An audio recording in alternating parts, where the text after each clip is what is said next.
আমি যতটুকু জানি যে জোর করে আর যাই হোক না কেন কারোর ভালোবাসা পাওয়া যায় না, কারোর মন পাওয়া যায় না, সংসার তো অনেক দূরের ব্যাপার। নমস্কার, কাকুলি রন্ধনমহলের একটা নতুন কন্ট্রোভার্সিয়াল ভিডিওতে তোমাদের সকলকে স্বাগত। ভালো আছো আশা করি, সকলে সুস্থ আছে তো? আমিও মোটামুটি ভালো আছি। তো যাই হোক, তোমাদের একটা গুড নিউজ দেওয়ার আছে, সেটা এই মুহূর্তে দেবো না, পরে দেবো। আজকে আমি যাদের নিয়ে কথা বলতে এসেছি, যারা এখন ট্রেন্ডিং চলছে আর কি নাম বলবো, মানে সঠিক নাম তো নেওয়া যাবে না, তাহলে অনেক সমস্যা আছে। তো রিতম, ঝিমি আর ঈশানী। প্রথমে মার্জনা চেয়ে নিচ্ছি যে এই নামগুলো ব্যবহার করার জন্য। তো এই নামগুলো আমার মনে হয় না যে খুব মানে কুরুচিকর, যে যেটা বললে তাদের খারাপ লাগতে পারে, কিন্তু তাদেরকে নিয়ে আজকে যখন আমি আলোচনা করতে বসেছি তো তাদের একটা নাম দেওয়া হলো কাল্পনিক, কারণ আমি নাম দিতে চাইছি না। তো চলো বেশি কথা বলবো না, মানে সোজা চলে যাই টপিকে। গতকাল দেখলাম যে কয়েকজন মহিলা মিলে একটি থানার সামনে জড়ো হয়ে ছবি তুলেছে, এবং সেখানে দেখা গেল আমাদের ঝিমিকে, হ্যাঁ আমাদের বলছি এই কারণে, সেটা হচ্ছে গিয়ে যেহেতু আমরা ওয়াইটিতে কাজ করি একসাথে, তার জন্যই আমাদের বলা। তো সেই ঝিমিকে দেখলাম এবং দেখলাম ঝিমির মাকে, দুজনকে দেখলাম তাদের সাথে। তো আমি না একটা কথা বুঝতে পারলাম না যে আসলে হচ্ছেটা কি, আসলে চাইছেনটা কি। সবাইকেই আমি বলছি, আমার কথা খারাপ লেগে থাকলে সরি প্রথমেই বলে নিচ্ছি, কিন্তু আমি এটা বুঝতে পারছি না যে আসলে আপনারা চাইছেনটা কি। একটা মেয়ের সংসার বসাতে চাইছেন, খুব ভালো কথা, এর থেকে ভালো কিছু হতেই পারে না। কিন্তু ওয়াইটিতে আমি অন্তত দেখিনি যে কোনো সংসারে কেউ ঢুকে গিয়ে সেই সংসারটা গুছিয়ে দিয়েছে। এটাই দেখেছি, সংসারটাকে ভাঙা হয়েছে। স্বামীর সাথে মিলে স্ত্রীকে বলা হয়েছে, স্ত্রীর সাথে মিলে স্বামীকে বলা হয়েছে। প্রথমেই বলি যে আমি দেখিনি কাউকে সংসার গড়ে দিতে, জানি না এত সৌভাগ্য আমার হবে কিনা।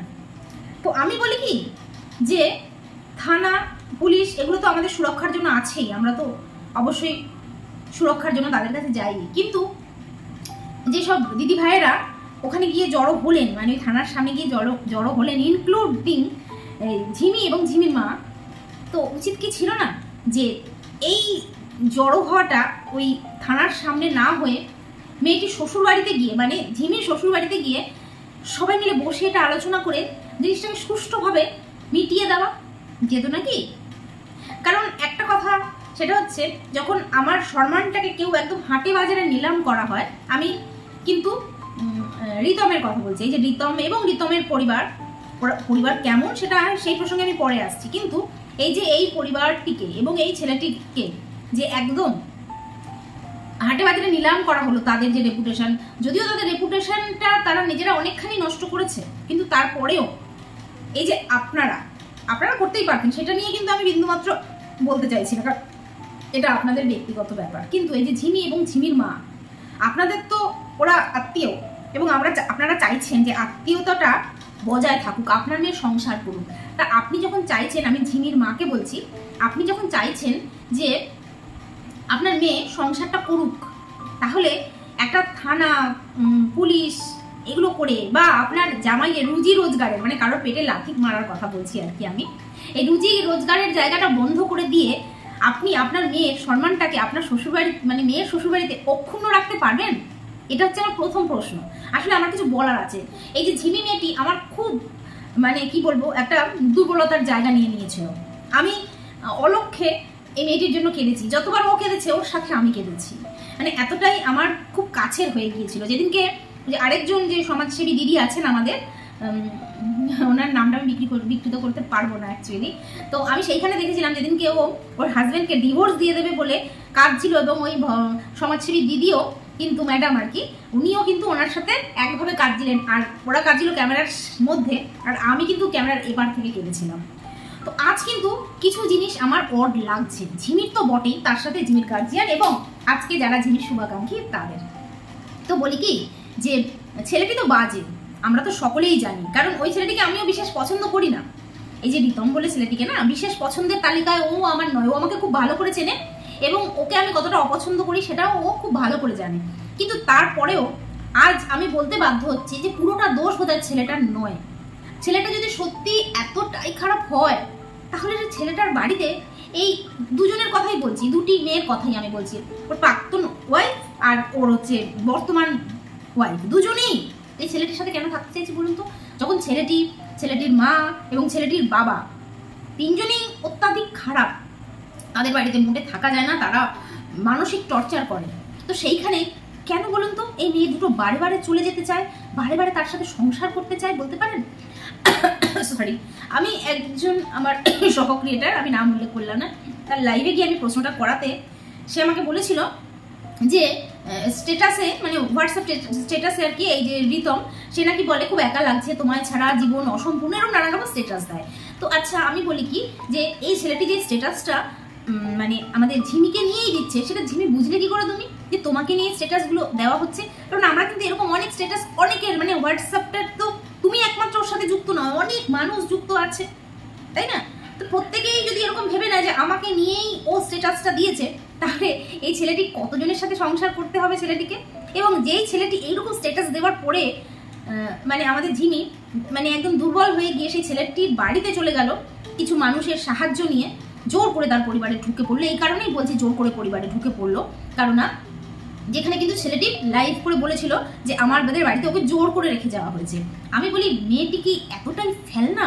আমি মেয়েটির মাকে বলবো, আপনার মেয়ে কি আপনার গলার এতটাই কাটা হয়ে গেছে, বা আপনার এতটাই কি বোঝা হয়ে গেছে যে সেই মেয়েটিকে জোর জবরদস্তি তার স্বামীর কাছে বা তার শ্বশুর বাড়িতে আপনাকে রেখে আসতেই হবে, যেখানে আপনার মেয়েটি কিন্তু সত্যি অসুস্থ? আমি তাকে পাগল বলবো না কখনোই, কারণ পাগলরা তো কামড়ে দেয়, আঁচড়ে দেয়, হাসে, জামা কাপড় পরে না ঠিক মতন, চুল ফুল তাদের ফুলুস ফুলুস থাকে, তাদেরকে বলা হয় উন্মাদ, পাগল।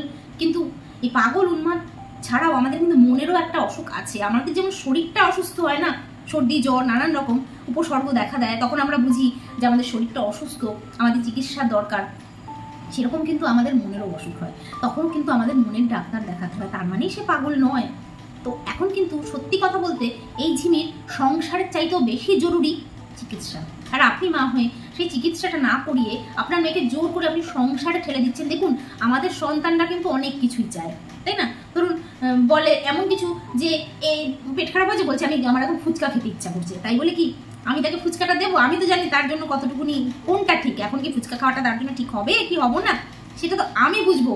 আমি তো মা, আমি তো তাকে বুঝিয়ে বলবো যে না বাবা, তুমি এখন ফুচকা খেও না, এখন ফুচকা খেলে তোমার কিন্তু শরীরটা খারাপ করবে, তুমি দুদিন বাদে খেও ফুচকা, এখন তুমি একটু সুস্থ হও। এটা তো মাকে বোঝাতে হবে, মানে আমি ঝিমির মাকে বলছি, আপনাকে বোঝাতে হবে যে এখন তুমি ওখানে যাওয়ার সময় না, তুমি সুস্থ হও মানসিকভাবে আগে, তোমার তো একটু মনের অসুখ করেছে, তুমি একটু ডাক্তার দেখাও, এটা কোনো স্বাভাবিক ব্যাপার, তুমি একটু কাউন্সিলিং করো, একটু মনোরোগ বিশেষজ্ঞকে আপনি দেখান, তার সাথে আপনি কথা বলুন, নিজে ওকে নিয়ে যান, তাই না? আপনি একটা ওয়াশিং মেশিন গিফট করছেন, আপনি শুনেছি এসিও গিফট করতে চেয়েছিলেন বা করেছিলেন, সব ভিডিও আমার সত্যি কথা বলতে দেখা হয় না, রিসেন্ট করে দেখছি। তো সেই যে পয়সাগুলো সেগুলো না ব্যয় করে আমার মনে হয় মেয়েটির যদি মনের স্বাস্থ্যের দিকে আপনি নজর দিতেন, তাহলে মনে হয় আপনি ভালো করতেন। দেখুন, আপনি তো মা, আপনাকে উপদেশ দেওয়া আমার সাজে না, কারণ নিজের সন্তানের ভালোটা একমাত্র মা ছাড়া কজন বোঝে, কিন্তু আপনাকে দেখে সত্যি মনে হচ্ছে না আপনি বুঝছেন। যদি বুঝতেন তাহলে ওই মেয়েটিকে আপনার না, আপনি জোর করে এমন কারোর বাড়িতে রেখে আসতেন না যেই বাড়িতে আপনার মেয়ে মানসিকভাবে টর্চার হয়। মানে কিরম বলুন তো ব্যাপারটা, সেটা হচ্ছে ও মানসিক রুগী, মানসিক রুগী মানে আমাকে ক্ষমা করবেন, মার্জনা করবেন, আমি সেভাবে বলতে চাইনি, মানে ও মনের দিক থেকে কিন্তু দুর্বল, মানে অসুস্থ, এখন ওর মনটা অসুস্থ, এটা আশা করি সবাই আমার সাথে একমত হবে, যে কোনো কারণেই হয়। এবং এই মনের অসুস্থতার কারণটা কিন্তু একদিনের ঘটনা, তার পেছনে অনেক বড় হিস্ট্রি থাকে। হতে পারে ছোট থেকেই ও এমন পরিবেশে বড় হয়েছে, এমন কিছু দেখেছে, এমন কিছু ও অনুভব করেছে, বা এমন পরিস্থিতির মধ্যে দিয়েও গেছে যে মনের দিক থেকে ও এখনো সবল হতে পারেনি বা মানসিকভাবে অসুস্থ হয়ে গেছে। তো সেইখানে আপনি যদি ও এমন জায়গায় যেতে চায় যেখানে আরো বেশি মানসিক টর্চার হবে, আপনি সেই জায়গায় ওকে পাঠাবেন কেন বলুন তো? যখন আমি জানবো যে আমার মেয়েটার পেট খারাপ হয়েছে, আমি কি তাকে এমন জায়গায় পাঠিয়ে দেবো যেখানে খুব আনহাইজিনিক খাবার বা খুব রিচ খাবার হচ্ছে? বিয়ে বাড়ি ঠিক বাড়ি নিয়ে যাবো কি? যাবো না। সে আমার যতই নিকট আত্মীয় হোক না কেন, আমি তাকে কিন্তু বলবো না আমার মেয়েটা অসুস্থ। বাবার মেয়ে যদি বায়নাও করে, তাকে আমি অবশ্যই কিন্তু বোঝাবো, দরকারে শাসন করবো, কিন্তু তার কথা সাই দিয়ে সে যেটা চাইবে সেটা না। এবং কারোর বাড়িতে যখন আমি যাবো, হই না কেন তার আমি স্ত্রী হই, আপনার মেয়ে যতই ওই রিতমের স্ত্রী হোক না কেন, তার সাথে সে দুদিনও তো সংসার করতে পারছে না। আমরা তো দেখিনি দীর্ঘদিন একসাথে সংসার করতে, সে যে কারণেই হোক। আমি মেনে নিলাম চলুন আপনার কথা অনুযায়ী যে ছেলেটি খারাপ, ছেলেটি খারাপ, তো ছেলেটি যখন খারাপ সেই জায়গাতে ও দুদিন যাচ্ছে, তিন দিনের দিন ফিরে আসছে, আবার কদিন বাদে যাচ্ছে, এটা কেন? দেখুন, এই যে ঈশানী বলে মেয়েটি, এই মেয়েটিও বিশেষ পছন্দের তালিকায় আমার পড়ে না। মানে আপনার মেয়ে কিন্তু আমার অনেক বেশি পছন্দের তালিকায় ছিল, এখনো অবধি আছে, আমি বলছি না নেই, কিন্তু কিছু জিনিস আমার কিন্তু আজকে একটু অড লেগেছে। এই যে ঈশানী বলে যে মেয়েটি, এই মেয়েটি কিন্তু 11টা মাস এই ফ্যামিলির সাথে এই ছেলেটির সাথে কাটিয়ে দিল, কোনো সমস্যা হলো না। কিন্তু হলো কি, কোনো সমস্যা হলো না সেখানে, কিন্তু কোনো রকম কিছুই আমরা দেখতে পাইনি। কিন্তু যেই মুহূর্তে ও গেল, দুদিন থাকলো না, দুদিন বাদেই কিন্তু সমস্যা শুরু হয়ে গেল। এটা কেন হচ্ছে? এটা কিসের জন্য হচ্ছে? তার মানে ওর হয়তো কোনো রকম অ্যাডজাস্টমেন্ট ক্ষমতা মানে অসুবিধা হচ্ছে, ও অ্যাডজাস্ট করতে পারছে না ওখানে গিয়ে। দেখুন সেটা হচ্ছে, আমি এটাও বলবো যে এই যে রিতমের যে মা, ওনারাও কিন্তু এই স্বামী স্ত্রীর মধ্যে সারাক্ষণ একদম ওই পিটুনির মতন লেগে থাকাটাকেও কিন্তু আমার একদম আমি পছন্দ করি না, যে স্বামী স্ত্রীকে একটুখানি প্রাইভেসি দিতে লাগে। ছেলে হয়তো বলছে যে মা চলো তুমি আমাদের সাথে, মার তখন একটু বাহানা বানানো উচিত যে না আমার পেটটা ব্যথা করছে। অনেক সন্তান হয় একটুখানি মা চাটা, যে মেয়ে হোক বা ছেলে হোক হয় যে না যেখানে যাবো মা তুমি চলো, একটু মাতৃভক্ত, একটু মাকে একটু সব জায়গাতে। কিন্তু মার তখন বোঝা উচিত যে না ওদের একটু প্রাইভেসি দেওয়া দরকার। আমি তো নিজে একজন মেয়ে, আমার তখন উচিত যে আরেকটি মেয়েকে একটুখানি প্রাইভেসি দেওয়া। হোক না, আমার ছেলে তো আমারই আছে, এত ইনসিকিউরিটি কেন ছেলেকে নিয়ে? যে ঠিক আছে বাবা আমার শরীরটা আজকে ভালো লাগছে না, তোরা ঘুরে আসার সময় কিন্তু আমার জন্য একটু বিরিয়ানি নিয়ে আসিস বা আমার জন্য একটু আইসক্রিম নিয়ে আসিস, আমার আজকে ভালো লাগে না, একটু শুয়ে টিভি দেখি, তোরা ঘুরে যা। সেটা না করে আমিও তাদের সাথে দলে যোগদান করে ফেললাম, ওদেরকে প্রাইভেসি দিতে হবে। এই জিনিসটাও যেরকম আমার ভালো লাগেনি, যেটা দেখুন আমি এখানে কারোর পক্ষপাতিত্ব করতে আসিনি, না আমি রিতমের পক্ষপাতিত্ব করতে এসেছি, না আমি ঝিমির পক্ষপাতিত্ব করতে এসেছি। কারণ এইগুলো ওদের লাইফটা, ছোট ছোট বাচ্চা, তিনজনেই ছোট বাচ্চা, এবং এই ছোট বাচ্চাগুলোর লাইফ বিক্রি করে আমাকে খেতে হবে, পয়সা ইনকাম করতে হবে। এতটাও আমি ঘাটিয়া হয়ে যাইনি, এতটাও আমার পয়সার দরকার নেই। পয়সার দরকার অবশ্যই আমার আছে, কিন্তু এতটাও দরকার নেই যে এদের লাইফগুলোকে বেচবো। কারণ আমার ঘরেও একটা সন্তান আছে, আমার ঘরে আমি একটা মেয়ে মা, আমার একটা মেয়ে সন্তান আছে। সুতরাং একটা মেয়ের বিপরীতে গিয়ে আজকে আমাকে কথা বলতে হচ্ছে, আমার সত্যি খারাপ লাগছে, সত্যি। কিন্তু আপনি যে আজকে মানে আমি এই যে আমাদের নামগুলো না মুখস্থ করে নিতে হতো আমাকে আগে, যাই হোক, এই যে আমাদের ঝিমির মা, আজকে যে আপনি একদম আঙুল নাচিয়ে নাচিয়ে চিৎকার করে অনেক রকম দোষারোপ করছিলেন ছেলেটির মাকে, মানে আপনার বেয়ানকে, দুদিন আগে যে আপনি যাকে দিদি দিদি বলে একদম প্রাণ দিচ্ছিলেন। তো একটা কথা বলে আপনি বলছিলেন যে ও যদি বেরিয়ে যায় বাড়ির থেকে তাহলে কিন্তু ভালো হবে না, আপনি আটকান। আপনি পেরেছেন আপনার মেয়েকে আটকাতে? পেরেছেন?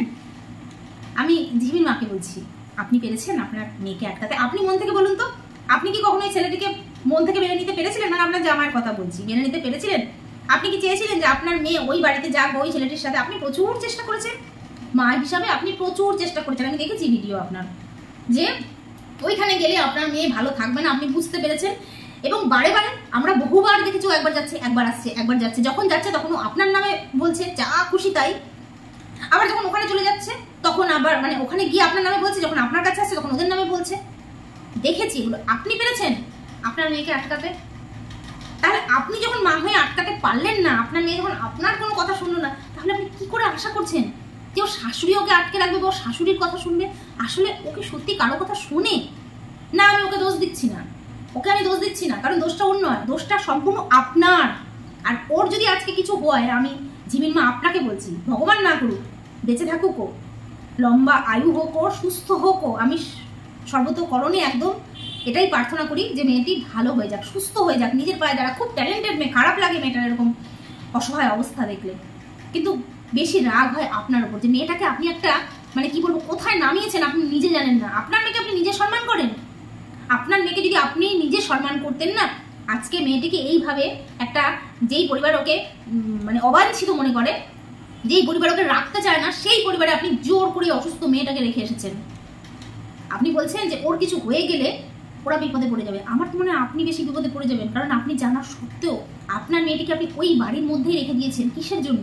আচ্ছা বলুন তো, আজকে যদি আপনার বাড়িতে থেকে আপনার জামাই অন্য কারোর সাথে মিলেমিশে গিয়ে আপনাদের হয়ে বা আপনার মেয়ের চ্যানেল ওড়ানোর চেষ্টা করে অন্য কিছু মানুষের সাথে মিশে গিয়ে থানায় চলে যেত, আপনি পারতেন সেই জামাইয়ের জন্য সুন্দর করে রেঁধে বেড়ে খাওয়াতে, বা সেই জামাই চলে গেলে আপনি পারতেন তাকে আটকে রাখতে? মা তো দেখুন, মানুষের মধ্যে ভালো মন্দ থাকে, আপনার মধ্যেও ভালো মন্দ আছে, আপনার বেআইনের মধ্যেও ভালো মন্দ আছে, কিন্তু মা তো সে একটা মা কখনো পারে যে আমার ছেলের যে খারাপ চাইছে, আমার ছেলের যারা ক্ষতি চাইছে, সেই মানুষটাকেই আমার ছেলের জীবনে রেখে দেবো, বা সেই মেয়েটিকেই আমি সুন্দর করে রেঁধে বেড়ে খাওয়াবো, আবার সেই মেয়েটি যখন আমার বাড়ি থেকে চলে যেতে চাইবে সেই মেয়েটিকেই আমি আটকে রাখবো? এটা তো হতে পারে না। আজকে ছেলেটিকে আপনি বলছেন যে ছেলেটি মায়ের কথা শুনে, সমস্ত মায়ের কথা শুনে ছেলেটি উদ্বোস করে, মা যা বলবে সেটাই ওর শেষ কথা। আপনি কেন পারেননি আপনার মেয়েকে সেই জায়গাটা তৈরি করে দিতে যে আপনার ডিসিশনটাই বা আপনার কথাটাই আপনার মেয়ের জন্য শেষ কথা হবে? আপনার নিশ্চয়ই লালন পালনের কিছু ঘাটতি তো ছিল, মানতে হবে। আজকে আপনি চিৎকার করলে হবে? আজকে আপনার মনে হয় না যে আপনার মেয়ের আজকে যে পরিস্থিতি তার জন্য অনেকখানি কেন বেশিরভাগ দায়ী আপনি? আমি তো মেয়েটিকে এখনো কোনো দোষ দেবো না, কারণ আপনার মেয়ে সত্যি কথা বলতে অ্যাডজাস্ট করতে পারে না, ও শেখেনি। আর সেটার কারণ ও নয়। জোর করে কি সংসার করানো যায় কাউকে? জোর করে কি হয় এগুলো? আপনি চাইছেন জোর করে সেই বাড়িতে আপনার মেয়েকে রেখে জোর করে একটি ছেলেকে, এতে করে জেদ বাড়ছে ছেলেটিকে। যেটুকুনি ওর মনের মধ্যে ওর জন্য ভালোবাসা ছিল, একটা সফট কর্নার ছিল, হয়তো আপনি তাকে ভালো কথায় ভালোভাবে আপনি এবং আপনারা সবাই মিলে যদি চাইতেন না যে সংসারটা সত্যি বেঁচে যাক, ছেলে মেয়ে দুটো আবার সংসার করুক সুন্দরভাবে, তাহলে কিন্তু আপনারা শেষ চেষ্টা এটা করতে পারতেন যে বাড়িতে গিয়ে সবাই মিলে ওদেরকে একটু ভালোভাবে বোঝাতে পারতেন। লাইফ চলতো, আপনারা ভালোভাবে বোঝাতেন, আমরা তখন আপনাদেরকে সাপোর্ট করতাম সেই ক্ষেত্রে। কিন্তু আজকে যেটা করলেন সেটা সত্যি মেনে নেওয়া গেল না। দেখুন, ইউটিউব চ্যানেল আমরা অনেক কষ্ট করে গড়ে তুলি এবং অনেক জায়গায় এখন তো কাজের অনেক সমস্যা। আচ্ছা বলুন তো, এই যে রিতম বলে ছেলেটি, আমার তো মনে হয় না যে খুব বেশি শিক্ষিত। ওই ছেলেটির আজকে যদি ইউটিউব চ্যানেলটা উড়িয়ে দিতেন আপনারা সবাই মিলে, তাহলে ছেলেটি কি করতো, কি কাজ করতো? যে কাজটাই করতো কত মায়না পেত? খুব বেশি হলে 8 থেকে 10,000 টাকা, সেটাও খুব কষ্টসাধ্য হয়ে যেত ওর জন্য। এবং সেই টাকাটাই আজকে যদি ওর উড়ে যেত, সেই টাকাটার মধ্যে আমাদের ঝিমি পারতো নিজেকে অ্যাডজাস্ট করে নিতে, মানাতে পারতো কি? পারতো না। সব থেকে বড় কথা, ওই যে ছেলেটিকে, যেই ছেলেটিকে ও সবসময় কাছে পেতে চায়, সেই ছেলেটিকেও পেতো কতক্ষণ? 10 ঘন্টা তো চলে যেত। ধরুন চাকরি বাকরি করতে যাতায়াতে 10 ঘন্টা চলে যেত, 8টা ঘন্টা ছেলেটা ঘুমাতো, 18 ঘন্টা। এবারে একটু হাগুমুতু খাওয়া দাওয়া করতো, ধরুন ওর পেছনে আরো চলে যেত 3-4 ঘন্টা, হয়ে গেল কত ঘন্টা? 18, 19, 20, 21, 22 ঘন্টা। তাহলে থাকতো কথা 2 ঘন্টা মাত্র স্বামীকে পেতো, মন ভরতো ওর, মন ভরতো। এগুলো কি চিন্তা করেছো ঝিমি? তোমাকে বলছি, এগুলো চিন্তা করেছো? দেখো, ভালোবাসা হচ্ছে সব থেকে বড় জিনিস, কিন্তু এই ভালোবাসাটা তোমার অবশ্যই কিন্তু জেনুইন, এটা আমি বলবো যে তুমি সত্যি ভালোবাসো।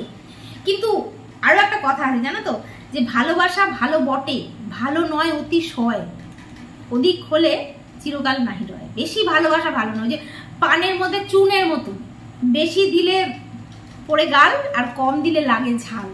তা ভালোবাসাটার মধ্যে একটা ব্যালেন্স থাকতে হয়। তুমি এতটা ভালোবেসেছো কিন্তু আবার কটু কথা বলতেও ছাড়োনি, তাই না? যখনই তোমাদের মধ্যে আনবান হয়েছে তখনই তুমি বসে গেছো, কিভাবেই না তুমি গালাগালি করেছো তোমার স্বামীকে। হ্যাঁ, আমি বলছি না ও সাধু পুরুষ, ও করেছে তোমাকে, তোমার মাকে। আমার একটা খুব অবাক লাগে যখন তোমরা একসাথে হয়ে যাও কোনো অনুষ্ঠানে, এক জায়গাতে তোমার মাকে আবার ও মামুনি বলে ডাকে, ও আবার তোমার হাজবেন্ডকে জড়িয়ে ধরে, মানে রিতমের কথা বলছি, রিতম তার শাশুড়িকে মামুনি বলে, আবার তার মামুনি তাকে জড়িয়ে ধরে জামাই জামাই করে। লজ্জা করে না তোমাদের? লজ্জা করে না? কি শিক্ষা দিচ্ছ তোমরা ওয়াইটিকে? কি শেখাচ্ছ? সোশ্যাল মিডিয়াতে নিজেদের পার্সোনাল সমস্যা আনতেই হবে? যদি তোমাদের মধ্যে পার্সোনাল সমস্যা থেকেই থাকে, সেগুলো ক্যামেরা বন্ধ করে করো না। আছে তো, যদি প্রশাসনের কাছে তোমরা গেছোই, তাহলে সেটা ক্যামেরাটা বন্ধ করে যাও, তোমাদের আত্মীয় পরিজন নেই, মেশে না তোমাদের সাথে কেউ? পাড়া প্রতিবেশী, তোমাদের যে পার্টি আছে, আমাদের এখন যে রোলিং পার্টি চলছে, বা ক্লাব, কোথাও কেউ তোমাদের এই সমস্যা শুনতে চায় না? আমরা তো জেনেছি আমাদের যখনই যেটুকুনি সমস্যা হয়েছে, আমরা সেটুকুনি আমাদের কাছের পরিজন, আত্মীয়, বন্ধু বান্ধব, তাদেরকে দিয়ে সমাধান করবো। যে স্বামী স্ত্রীর সমস্যার সমাধান একমাত্র স্বামী স্ত্রী করতে পারে। থার্ড পার্সন যদি সেখানে ঢুকে যায় না, সেই সমস্যা আমার মনে হয় না সমাধান হয়। আর আমি বলে রাখছি, আজকে এই সমস্যার কোনোদিনও সমাধান হবে না, নাই এই মেয়েটা ওই বাড়িতে সংসার করতে পারবে। যদিও বা পারতো, আপনাদের জন্য আর পারবে না, আপনারা সেই পথটা বন্ধ করে দিলেন। আর আমি ঝিমির মাকে একটা কথাই বলবো, আগে মেয়েকে তৈরি করুন ঠিক মতন। আপনার মেয়ে এক এক সময় এক এক রকম, কখনো আপনার বিরুদ্ধে বলে, কখনো ওর স্বামীর বিরুদ্ধে বলে। এমনকি এই যে সমাজসেবিকা ম্যাডাম আমাদের, যে কিনা যিনি কিনা ওকে নিয়ে গিয়ে ওর শ্বশুর বাড়িতে রেখে দিয়ে এলো, 2 দিন বাদে ওনাকেও গালাগালি দিতে আমি দেখেছি। আবার তারপরে আবার ওনাকেই ফোন করছেন, তুমি আসো। সুতরাং ওর মানসিক যে সন্তুলন সেটা ঠিক নেই, ওর চিকিৎসার দরকার, বুঝুন। ওকে জোর করে সংসার না করিয়ে জোর করে চিকিৎসা করান। আপনি মা, আপনাকে নানান রকম মানুষ নানান রকম ভাবে ব্যবহার করছে, বুঝুন নিজের ভালোটা, নিজের সন্তানের ভালোটা বুঝে মেয়েটির চিকিৎসা করান, নিজের পায়ে দাঁড় করান। ভালোবাসা যদি থেকে থাকে ওর হাজবেন্ডের, তাহলে সে নিশ্চয়ই ওর কাছে একদিন ফিরে আসবে, ওকে নিয়ে সংসার করবে। আর যদি না থাকে, আপনি কেন হাইকোর্ট, সুপ্রিম কোর্ট, যত রকম কোর্টই হয়তো জোর করে একটা ঘরে দুজনকে রাখতে পারবে, কিন্তু এই মনটা, এখানে যে কোনো আইন কানুন চলে না, এখানে যে কোনো শাসন চলে না, এটা যে একান্তই ব্যক্তিগত অনুভূতি হয়। কাকে ভালোবাসবে, কার সাথে থাকবে, কার সাথে সংসার করবে, সব থেকে বড় কথাটা স্বাধীন দেশের স্বাধীন নাগরিককে আপনি এভাবে তো জোর করতে পারেন না। একটা বিয়ে অবশ্যই দুজনের মর্জিতে হয়, কিন্তু যখন আমরা একজন আরেকজনকে ছেড়েও দিই না, তখন কিন্তু এই নয় যে দুজনের মর্জি লাগবে, একজনের মর্জি হলেও সেখানে কিন্তু ডিভোর্স হয় নাকি? সুতরাং সেটা বুঝুন। ওর বিয়ে হয়ে গেছে ওর সাথে, তারপরে তো থাকতে পারেনি দুদিনের বেশি সেইখানে, কারণ সেই সংসারটা ভালো না। আপনারা বলেন যে সেখানে টেকা যায় না, তাহলে কেন? যেখানে টেকা যায় না সেখানে নিজের মেয়েকে জোর করে পাঠাচ্ছেন কেন? আমার এটাই প্রশ্ন, কেন, কিসের জন্য? যেই ছেলেটা এত খারাপ, তার কাছে আপনাদের এত হুড়োহুড়ি কেন যাওয়ার জন্য? সেই ছেলে যদি তার প্রাক্তন স্ত্রীকে আজও ভালোবেসে থাকে, তার সাথে থাকতে চায়, তাহলে আপনারা কেন বাধা দিচ্ছেন? সেখানে কিসের জন্য বাধা দিচ্ছেন? এটা তো বোকামি। আজকে আপনার মেয়ে ওকে ভালোবাসে বলে ওকে আপনার মেয়ের সাথে থাকতে হবে, এটা কোনো কথা নয়। দুটো মানুষকে একসাথে থাকতে গেলে দুটো মানুষের লাগে সহমত, যে হ্যাঁ আমি ওর সাথে থাকবো, ও আমার সাথে থাকবে। আমি ওর সাথে থাকতে চাইছি, ও আমার সাথে থাকতে চাইছিল, তবু আমাকে ওর সাথে থাকতে হবে। এটা কোন দেশের নিয়ম? এটা কোন দেশের নিয়ম? আর যদি দোষ বলেন, তাহলে দোষ তো ভাই উভয় তরফের আছে, উভয় তরফে। যখন ওরা গালাগালি দিয়েছে, তোমরাও তো চুপ থাকুনি, তোমরাও সমানভাবে গালাগালি দিয়েছো, ওরাও দিয়েছে, তোমরাও দিয়েছো, কিন্তু ও আসেনি। কিন্তু যেই ছেলেটি আজকে স্টেটাস দেয়, আবারও বলছি, পুরোনো কথায় আবার ফিরে, যেই ছেলেটি স্টেটাস দেয়, তোমায় ছাড়া ঘুম আসছে না, তোমায় ছাড়া বাঁচতে পারছি না, তোমায় ছাড়া একা লাগছে, তোমায় ছাড়া এই, তোমায় ছাড়া ওই, তোমায় ছাড়া সেই, আপনি, আপনার মেয়ে নয় ছোট, আপনার মেয়ে নয় বোঝে না, আপনার মেয়ে নয় ভালোবাসা অন্ধ, আপনি বোঝেন না? আপনার মেয়ে আপনার বাড়িতে থাকতেই আরেকটা প্রসঙ্গ মাথায় এলো, সেটা হচ্ছে, দেখুন আমি তো স্ক্রিপ্ট লিখে বসিনি বলতে, আমার মনের কথাগুলোই আমি বলতে বসেছি। এই যে আপনি বলছেন, আমি ঝিমির মাকে বলবো যে, আপনার বেয়ারকে বলছিলেন আজকের লাইভে আমি দেখছিলাম, যে যদি ওর কিছু হয়ে যায়, আপনি কেমন ধরনের মা যে এরকম কুচিন্তা করেন? কিছু হয়ে যায়, আর কিছু হয়ে যদি আপনার মেয়ের যায়, আপনার যাবে, ওনার কি হবে?